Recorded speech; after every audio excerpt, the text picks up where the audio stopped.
Tu as commencé à changer. Tu es plus solitaire, plus concentré, plus déterminé. Et c'est là que ça arrive. Les remarques, les petites piques, les tu as changé sous-entendu, ce n'est pas une coïncidence.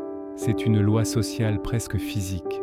Aujourd'hui, on explique pourquoi ton entourage, parfois sans même s'en rendre compte, va tout faire pour te ramener à ton ancien toi. La loi du statu quo social.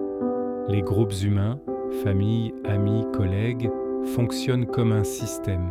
Chacun a un rôle, une place. Quand tu changes, tu bouscules cet équilibre. Ton amélioration est, consciemment ou non, perçue comme un reproche envers ceux qui stagnent. En te voyant évoluer, ils voient un miroir de leur propre inertie. Et ça, c'est inconfortable. Leur réaction n'est souvent pas de la jalousie pure, mais un réflexe de protection du système. Les 3 tactiques de sabotage inconscient. Ils vont utiliser 3 tactiques principales. La première, la ridiculisation douce. « Oh, tu fais ta phase développement personnel ?»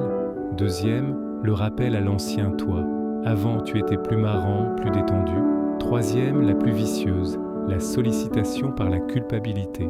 « Tu ne sors plus, tu nous négliges. » Le but, te faire douter pour que tu reviennes à la case départ, où le système était stable, l'encre du sens, ta mission supérieure.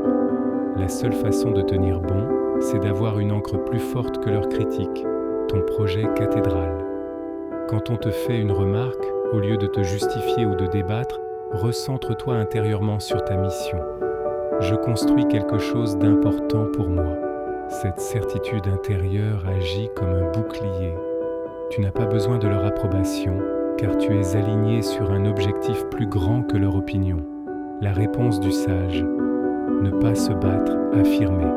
Ne tombe pas dans le piège de la confrontation. Ta réponse n'est pas « vous avez tort ». Ta réponse est une affirmation calme et sans justification. Exemple, je comprends ton point de vue. En ce moment, je me concentre sur des choses qui sont importantes pour moi. Point final, pas de débat. Tu reconnais leurs paroles sans la valider et tu réaffirmes ton cap avec une tranquillité qui désarme. Résister à cette pression, c'est l'ultime test. Celui qui sépare ceux qui rêvent de changement de ceux qui le vivent vraiment. Si tu veux une checklist des 5 phrases à dire pour désamorcer ces situations sans créer de conflit, elle est déjà prête pour toi. Like et abonne-toi et je te l'envoie en message privé.